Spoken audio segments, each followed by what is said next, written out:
Allah menyatakan, la yukallifullahu nafsan illa wus'aha. Ya, Allah tidak membebani seorang kecuali sesuai dengan kemampuannya.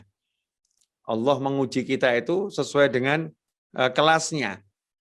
Ya, nggak mungkin anak TK dikasih ujiannya profesor. Ya, dan profesor juga nggak akan diuji dengan ujiannya anak TK.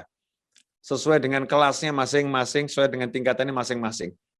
Hidup ini bukan bersandar kepada makhluk. Hidup itu bersandar kepada Khalik yang maha menciptakan kita. Sementara Allah yang maha menciptakan punya sifat-sifat yang luar biasa. Allah maha berkuasa, Allah maha kuasa, Allah maha mampu, Allah maha memberi, Allah maha mengaruniai, ya Allah maha dekat, Allah maha pengasih, Allah maha penyayang. Lengkap semuanya ada pada Allah Subhanahu wa taala.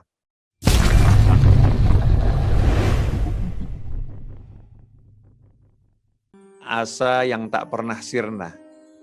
Ya, asa yang tak pernah sirna. Kondisi yang ada saat ini menyebabkan tidak sedikit saudara-saudara kita yang mungkin tergoda untuk putus asa. Ya, tergoda untuk putus asa. Kehilangan harapan, kemudian menjadi pesimis, dan akhirnya mengalami banyak hal yang gak enak dalam menjalani kehidupan dunia ini.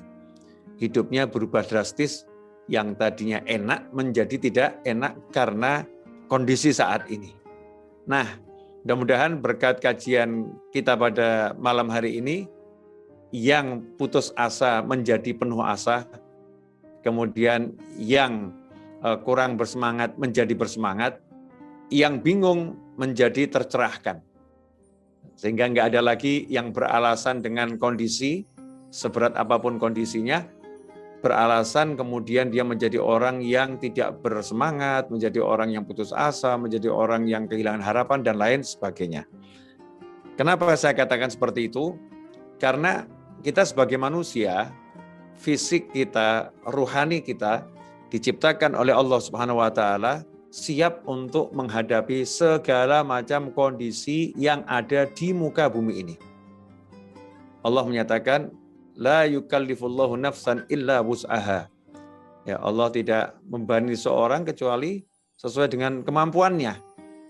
Allah menguji kita itu sesuai dengan kelasnya. Ya, nggak mungkin anak TK dikasih ujiannya profesor. Ya, dan profesor juga nggak akan diuji dengan ujiannya anak TK. Sesuai dengan kelasnya masing-masing, sesuai dengan tingkatannya masing-masing. Dan ini yang terlupakan, gara-gara yang namanya Corona COVID-19, sampai kita itu lupa seakan-akan ini beban lebih dari kemampuan kita. Ini ujian lebih dari kemampuan manusia. Naudzubillah min dzalik. Ya, Allah maha bijaksana, Allah maha adil, ya, dan Allah maha pengasih lagi maha penyayang. Ini yang harus kita letakkan dalam hati. Ujian itu bentuknya apapun, sebetulnya ruhani kita dan jasmani kita udah disiapkan untuk siap menerimanya, kuat menerimanya. Nah, itu prinsip dasar ya sebagai seorang muslim. Karena itu nggak boleh menjadi muslim kemudian menjadikan kondisi sebagai alasan untuk putus asa, menjadikan kondisi sebagai alasan untuk meninggalkan semangatnya, yang nggak punya semangat, kemudian menjadikan kondisi sebagai alasan untuk tidak punya harapan. Naudzubillah min dzalik. Kita hidup ini bukan bersandar kepada makhluk. Hidup itu bersandar kepada Khalik yang maha menciptakan kita. Sementara Allah yang maha menciptakan punya sifat-sifat yang luar biasa. Allah maha berkuasa, Allah maha kuasa, Allah maha mampu, Allah maha memberi, Allah maha mengaruniai, ya Allah maha dekat, Allah maha pengasih, Allah maha penyayang. Lengkap semuanya ada pada Allah Subhanahu wa taala. Kalau kita paham ini, maka apapun judulnya, kesulitan hidup, nggak sulit. Apapun judulnya kesulitan hidup, nggak sulit. Contoh begini, ada seorang anak kelas 6 SD dikasih ujian, soal ujian. Pertanyaan saya, kalau dia menggarap ujian tadi, menggarap ini bahasa Solo ya, bahasa Indonesianya apa nih? Mengerjakan, kurang enak ya. Mengerjakan ujian, enak menggarap gitu ya. Nah, mengerjakan ujian tadi didampingi guru terbaik di sekolah tersebut. Di bawah bimbingan guru terbaik di sekolah tadi. Masya Allah. Kira-kira anak tadi merasa apa? Ujiannya mudah atau susah? Mudah. Dia nggak ngerjain sendiri. Didampingi guru terbaik. Dibimbing guru terbaik. Bahkan gurunya bisikin, jawabannya ini loh. Jawabannya ini loh. Seandainya seperti itu kira-kira mudah atau mudah? Sangat mudah.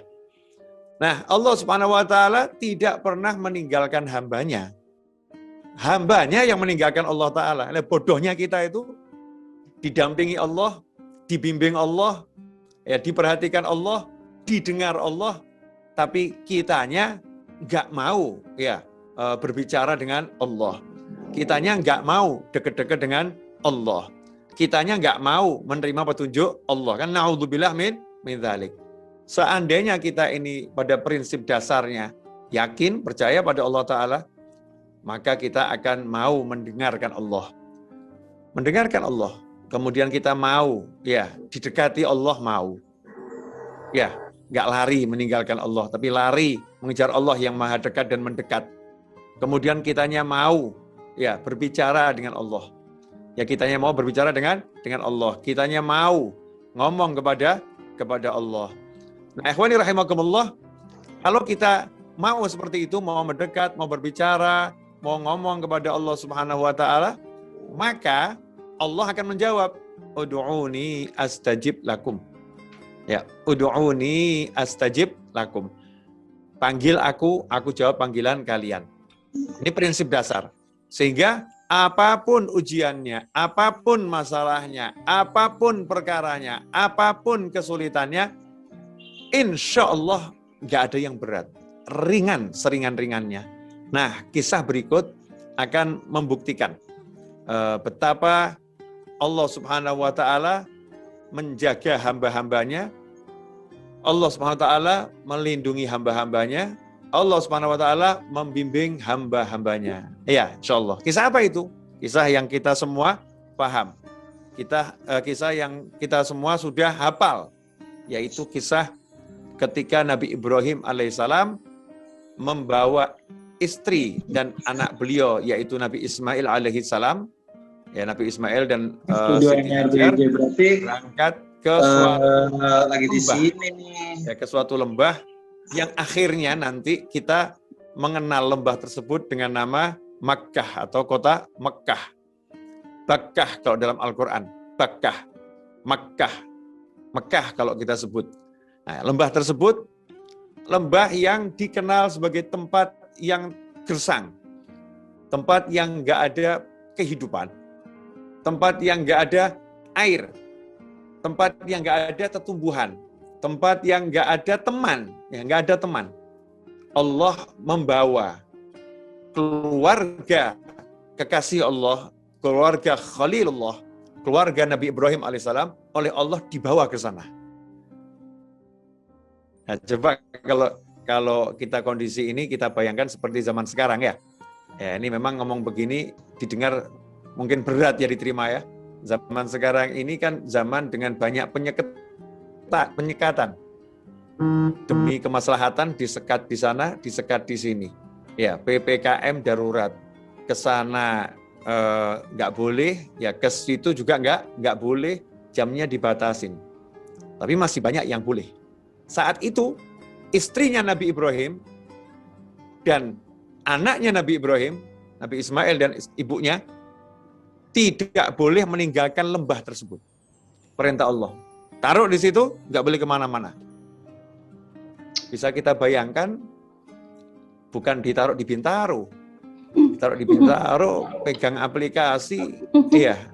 Kita mau pesan makanan model apapun, Bintaro. Tempatnya kuliner itu. Banyak makanan enak di sana. Cukup pakai jari-jari, makanan datang sendiri. Oh, keramat bener ya. Nggak usah masak di dapur, nggak usah punya oven, nggak usah punya mesin giling, nggak usah punya macam-macam itu ya, peralatan untuk buat roti, peralatan untuk masak, nggak punya semua itu. Punya jari. Nah, cuman punya jari, tiba-tiba ketik-ketik-ketik 20 menit, 15 menit, 30 menit, ada yang tok-tok-tok, Assalamualaikum, nganterin pesanan. Nah, kalau waktu itu Nabi Ismail dan Siti Hajar, gimana caranya dapat makan? Gimana caranya dapat minum? Gak ada petunjuk dari Nabi Ibrahim alaihissalam, ini ya, nanti kalau air habis, ya kontak nomor telepon sekian, gak ada. Nanti kalau lapar, ya panggil saya, teriak saya akan datang, gak ada. Nabi Ibrahim gak mengatakan seperti itu. Cuman dititipin satu, tawakal sama Allah. Didoakan oleh Nabi Ibrahim alaihissalam. Lihat bagaimana Nabi Ibrahim alaihissalam tidak pernah putus asa. Asanya nggak pernah sirna. Nggak pernah mengatakan anakku dan istriku akan tewas. Anakku dan istriku akan wafat. Anakku dan istriku akan meninggal. Nggak akan mengatakan seperti itu. Pergi meninggalkan anak dan istrinya melihat dari jauh. Bayangkan ya, seorang suami yang cinta dengan istrinya, sangat mencintainya, sangat mencintai anaknya, meninggalkan anak dan istrinya di lembah yang beliau tahu nggak ada kehidupan di situ. Benar-benar nggak ada. Maka Nabi Ibrahim tidak kemudian menangis terisak-isak, ya mengatakan, anakku akan meninggal dunia, istriku akan meninggal dunia. Ujian macam apa ini? Na'udzubillah min dzalik. Nggak mungkin manusia yang kenal sama Allah seperti itu. Derajat mukmin biasa aja nggak seperti itu, apalagi derajat Khalilullah, kekasih Allah. Yang ada adalah menunjukkan asanya. Harapannya kepada Allah Subhanahu wa taala.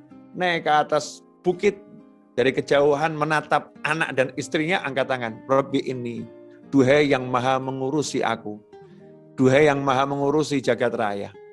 Aku letakkan sebagian anak keturunanku di suatu lembah yang nggak ada kehidupan di situ. Ya, nggak ada tetumbuhan di situ. Agar mereka menjadi orang-orang yang mendirikan sholat. Coba kita bisa bayangkan, ini anak cucunya belum lahir, anak cucunya belum ada, baru ada anaknya, yaitu Nabi Ismail alaihissalam. Bahkan Nabi Ismail masih bayi, belum punya istri. Ya, belum punya istri. Bahkan kalau kasat mata, hitung-hitungan matematika, pakar ekonomi, ahli strategi, semua kumpul, ngitung itu saat itu, wah nggak mungkin, udah. Jangan bilang punya istri, jangan bilang punya cucu. Hidup aja nggak mungkin kok. Ya tinggal hitungan hari mati. Hitungan hari mati. Wafat, istirahat, meninggal dunia. Kalau dihitung tuh dengan kondisi saat itu. Tapi Nabi Ibrahim alaihissalam hitungannya lain. Hitungan mukmin. Mukmin punya hitungan yang berbeda. Mukmin punya cara berpikir yang berbeda. Mukmin punya angka yang berbeda. Nah ini yang harus kita pegang. Jadi mukmin itu ngitungnya jangan seperti orang lain. Jadi mukmin ngitungnya jangan seperti kebanyakan orang yang gak beriman.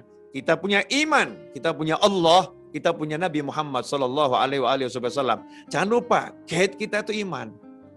Ya, bukan hitung-hitungan, itu bukan, tapi iman. Maka Nabi Ibrahim alaihissalam angkat tangan, doa, minta anak keturunannya menjadi orang-orang yang mendirikan sholat di situ. Di lembah tersebut. Masya Allah. Apa yang terjadi? Terus minta sama Allah lagi, kirimkan orang-orang ke sana ya Allah. Minta lagi sama Allah, beri mereka semua buah-buahan ya Rabb, dari segala macam penjuru. Jadi biar punya teman, biar bisa hidup, ya jadi ahli ibadah. Lengkap mintanya ini. Nah, coba ini kalau sekarang ada orang yang di kondisi yang sama, orang soleh doa. Mungkin dicibir banyak orang ya. Kasihan ya, saking putus asanya sampai ngomongnya nggak jelas gitu. Tidak mungkin dia bisa hidup, tidak mungkin dia bisa melanjutkan kehidupan. Kok masih berpikir bisa hidup? Nah ini yang tidak boleh kita berpikir seperti orang lain. Berpikir seperti Nabi Ibrahim alaihissalam. Berpikir seperti para anbiya wal mursalin. Berpikir seperti baginda Muhammad sallallahu alaihi wasallam.